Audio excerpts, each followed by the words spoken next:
Hello friend, कैसे हैं आप। आई होप आप अच्छे होंगे और अच्छे तरीके से पढ़ाई कर रहे होंगे।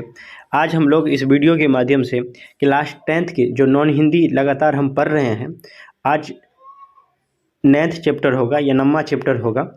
इसके हम ऑब्जेक्टिव और प्लस सब्जेक्टिव के प्रश्नों को देखेंगे, जो VVI प्रश्न हो, जो आपके एग्ज़ाम में प्रश्न पूछे जाएं। तो चलिए शुरू करते हैं। देखिए, अशोक का शास्त्र त्याग का लेखक के अगर हम नाम जानना चाहते हैं तो वंशीधर श्रीवास्तव है। वंशीधर क्या है? श्रीवास्तव है। ठीक है, इसको देख लीजिएगा। ठीक, अब आइए प्रश्न को हम देखते हैं। देखिए, पहला प्रश्न क्या कह रहा है? अशोक का शास्त्र त्याग एकांकी से हमें क्या संदेश मिलता है? अगर आप ये पढ़े होंगे तो एक नाटक है। नाटक है, जिस तरीके से पाठ खेला जाता है वही क्या है? नाटक है।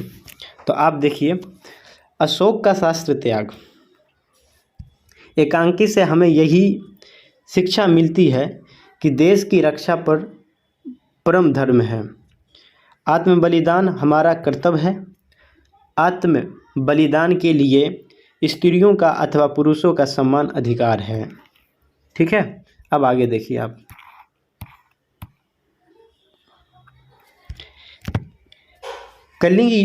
कलिंग के युद्ध के बाद अशोक में क्या परिवर्तन आया? ठीक न, तो वो तो आपको पता होगा कि युद्ध आप नहीं करेंगे, ये शपथ लिया था। ये देखिए, इस भाषा इसको हम प्रश्न के उत्तर के रूप में देखते हैं किस तरीके से। तो उत्तर सुनिएगा। कलिंग के भीषण नरसंहार के बाद अशोक में बहुत बड़ा बदलाव आया। वह युद्ध के मैदान में खूनी तलवार फेंक देता है और युद्ध न करने का संकल्प लेता है। वह बौद्ध भिक्षुओं के शरण में जाता है और अहिंसा का मार्ग अपनाते हुए बौद्ध धर्म को स्वीकार करता है। ठीक है, चलिए अब आगे देखते हैं।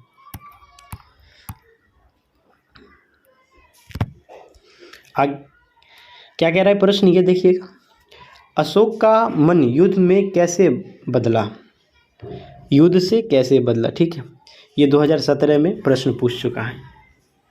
तो उत्तर आप लोग सुनिएगा।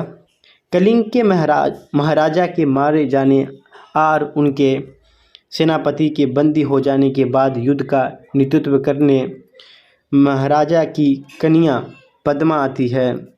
अशोक अपने सामने स्त्रियों की सेना देखकर हथियार फेंक देते हैं। पद्मा युद्ध के लिए ललकारती है तो अशोक कहते हैं कि स्त्री यानी शास्त्र स्त्रियों से युद्ध करने की इजाज़त नहीं देता। आगे देखिएगा,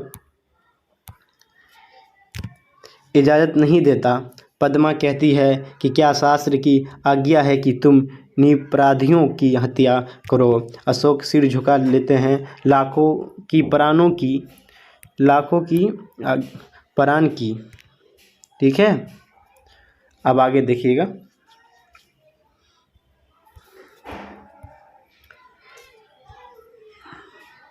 प्रश्न ये कहा जा रहा है कि पद्मा कौन थी? वो क्या चाहती थी? तो पद्मा कलिंग के महाराजा की कन्या थी, यहाँ पर बेटी। वो कलिंग के हथियारों अशोक की सेना से लड़ना चाहती थी। पद्मा चाहती थी कि अशोक की सेना उसकी जन्मभूमि को पद दलित न कर सके। वो अपने देश के लिए मर मिटना चाहती थी। आगे देखिएगा। पद्मा के ललकारने पर भी अशोक ने युद्ध करना स्वीकार क्यों नहीं किया? तो उत्तर सुनिएगा। अशोक के शास्त्र त्याग, इसका जो हम अभी सब्जेक्टिव पढ़े हैं, अब इसका क्या करते हैं, ऑब्जेक्टिव पढ़ लेते हैं। ठीक है, तो ऑब्जेक्टिव प्रश्न को देखते हैं। देखिए, अशोक का शास्त्र त्याग शीर्षक पाठ गद्य की कौन सी विधि है? तो ये हो जाएगा नाटक। क्या हो जाएगा? नाटक। एकांकी नाटक है। आगे देखिए।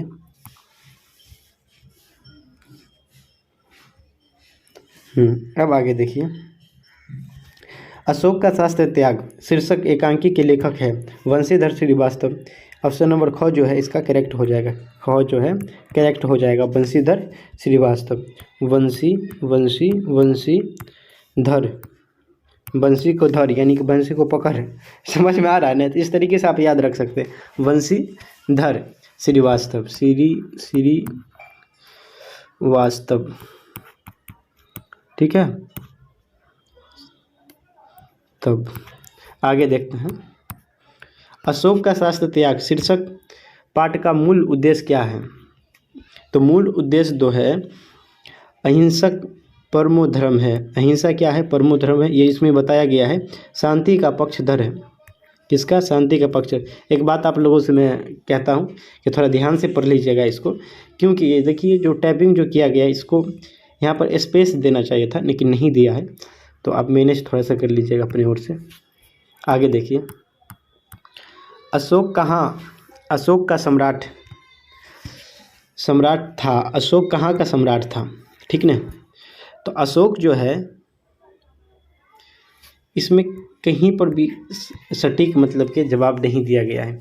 अगर इस क्वेश्चन के आधार पर आप अगर आंसर चुनिएगा तो इसमें सभी गलत है, यानी कि ऑप्शन नंबर जो घ है इसका करेक्ट हो जाएगा। समझ रहे हो मेरी बात को? 5 नंबर के प्रश्न को देखिए, अशोक का शास्त्र त्याग शीर्षक एकांकी में कुल कितने मुख्य पात्र हैं? में पात्रों के नाम बताना है, तो आपको पता है कि 4 है। कितना है? 4 है। मुख्य पात्र कितना है? 4 है। ऑप्शन नंबर घ जो है इसका करेक्ट हो जाएगा। अब आगे देखते हैं, अशोक का शास्त्र त्याग में किस युद्ध का वर्णन है? अशोक के शास्त्र त्याग में कलिंग युद्ध का चर्चा किया गया है, कलिंग युद्ध का, ठीक है, कलिंग युद्ध का, ठीक है। अब आगे देखते हैं, सैनिक भेष में चढ़ी के समान दिखती है, कौन दिखती है? तो पद्मा। कौन दिखती है? पद्मा। आगे देखिएगा, कलिंग संबंधित है, कलिंग जो है संबंधित है, किससे संबंधित है? तो पद्मा से। आगे देखिएगा, कलिंग का युद्ध कितने दिनों तक चला? तो कलिंग का जो युद्ध है 4 सालों तक के चला था, 4 सालों तक, याद रखना 4 साल। आगे देखते हैं, कलिंग का महाराजा की कन्या कौन थी? तो पद्मा। ऑप्शन नंबर ग जो है इसका करेक्ट हो जाएगा। आगे देखिएगा, कितने साल के युद्ध के बाद भी कलिंग नहीं जीता जा सका? तो आपको पता है 4 साल, 2 साल, लेकिन चला था कितना? 4 साल, ठीक है। आगे देखिएगा, पद्मा किसका बदला लेना चाहती है? पद्मा जो है किसका बदला लेना चाहती है? तो अपने पिता का। किसका? अपने पिता का, अपने पिता का, ठीक है। अब आगे चलते हैं, यानी कि ऑप्शन नंबर ग जो है इसका करेक्ट हो जाएगा। चलिए, तो ये अशोक का शास्त्र त्याग हमने इसमें क्या किया कि सब्जेक्टिव प्रश्न भी पढ़ लिए। क्या किए हम? सब्जेक्टिव प्रश्न भी पढ़ लिए, प्लस में ऑब्जेक्टिव प्रश्न भी हम लोग इसमें पढ़ लिए हैं, ठीक है। ऑब्जेक्टिव प्रश्न भी हम लोग पढ़ लिए, तो दोनों ख़त्म हो गया, ये चैप्टर हमारा ख़त्म हो गया। इससे जितने भी पीछे वीडियो चैप्टर्स हैं सारे के वीडियो हमने बना दिया, एक अलग से प्ले लिस्ट है, अगर आप चेक करना चाहते हैं तो चेक कर लीजिएगा। बाकी ये वीडियो आपको कैसा लगा ये कमेंट करके हमको बताइएगा। और मेरी यकीन मानिए, अगर आप एग्ज़ाम दीजिएगा तो देखिएगा जो प्रश्न आएगा, अगर अशोक के शास्त्र त्याग में से ऑब्जेक्टिव प्रश्न पूछा और सब्जेक्टिव प्रश्न पूछा गया तो इससे बाहर नहीं पूछेगा, मैं आपसे ये वादा करता हूँ। चलिए, तो फिर हम इस वीडियो को यहीं पर ख़त्म करते हैं। अगला जो चैप्टर है हम अगली वीडियो में अपलोड कर देंगे। बाकी जहीं पे हैं आप मुस्कुराते रहिए, पढ़ते रहिए।